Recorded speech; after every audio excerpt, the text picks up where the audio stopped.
Alright guys, welcome back to another video. My name is CFI Monday, and today I'm going to attempt to make understanding UNOS and our magnetic compass dip errors as simple as possible. When I was going through training, this is one of those things that just really racked my brain. It was on some written test questions, if I remember correctly, for my CFII and then my regular IFR test, and it was insane, okay? But I'm going to try to make this as simple as possible. Let's just start off with the dip error, which is ANDS. Okay, so it stands for, and I'm assuming you've already started to research this, and you're like, I need help, and that's where I come into play. All right, so the rules of the magnetic dip errors is that when we are on an easterly or westerly heading, and we're within the northern hemisphere, so don't worry about that part because that's 99% of you guys. Okay, I'm in Idaho. I'm in the northern hemisphere. When we are on an easterly or westerly heading, and we accelerate, meaning let's say we're on heading 090 and we accelerate, okay, you are going to see this heading kind of drift to the north, okay? So it's saying accelerate. When you accelerate, your magnetic compass is going to drift to the north a little bit, all right? Now, conversely, when we decelerate, okay, let's say I'm on a heading of 090 and I pull power back to 1800, right? Because I'm slowing down for whatever reason, I decelerate. I'm going to see my magnetic compass drift to a southerly heading, okay? It's not going to just go straight south and stop at south. That's simply saying that if you decelerate, your heading indicator is going to look like 090, and then as we reduce power and slow down, it's going to dip to the south, okay? So when you're in an easterly or westerly heading and you accelerate, your magnetic compass is going to drift to the north. When you are on an easterly or westerly heading and you decelerate, your magnetic compass will drift to the south. All right? That's pretty simple. I feel like that's the easy one to understand. I think what starts to get people is the UNOS part, okay? So UNOS is undershoot north, overshoot south. All right? Same rules apply when you're on an easterly or westerly heading and you're within the northern hemisphere. And let's say for this scenario, I am on heading, and we'll just keep this really simple for you guys, really simple math. Let's say I'm on heading 090. All right. Actually, let's do this. Let's say I am at Sylvie's, right over Sylvie's Valley Ranch, and I'm flying from west to east, and I look at my heading indicator, and I'm flying a perfect 090 heading, theoretically. All right. And let's say I all of a sudden need to divert to Grant County Regional using my magnetic compass. All right, I'm on an easterly or westerly heading, and I'm turning to the north, and I need to undershoot north.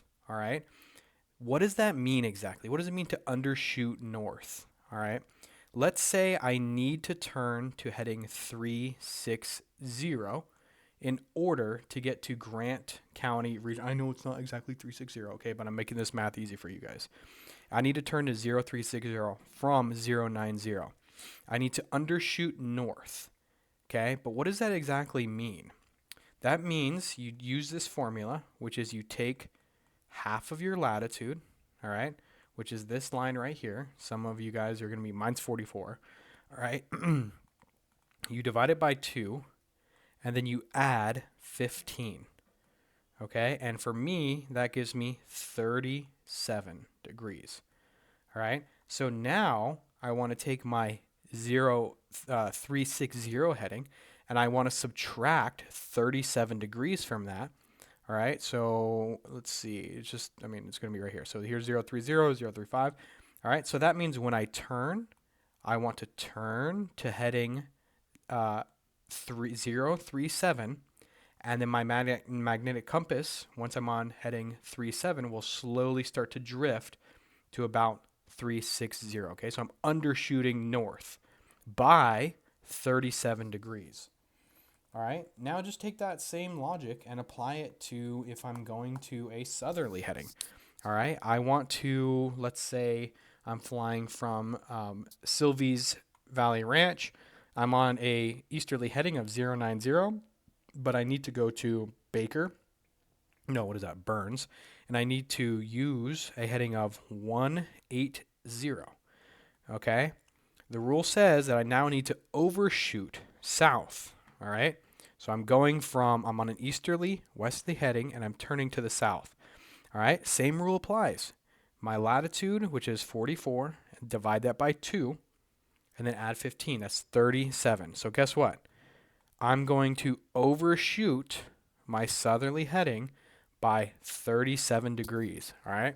I can give you, I mean, I don't math in public, but 180 plus, and then you're going to be doing this in the airplane too, especially like if you're on a stage check or something like that. All right. So it's now I need to turn a heading of 217. Somebody goes, we can't math in public. 217. Okay. So I want to bug my heading indicator to 217, float all the way down, maintain that heading, and then it'll slowly drift back to 10 or 180, okay? Because I'm overshooting south.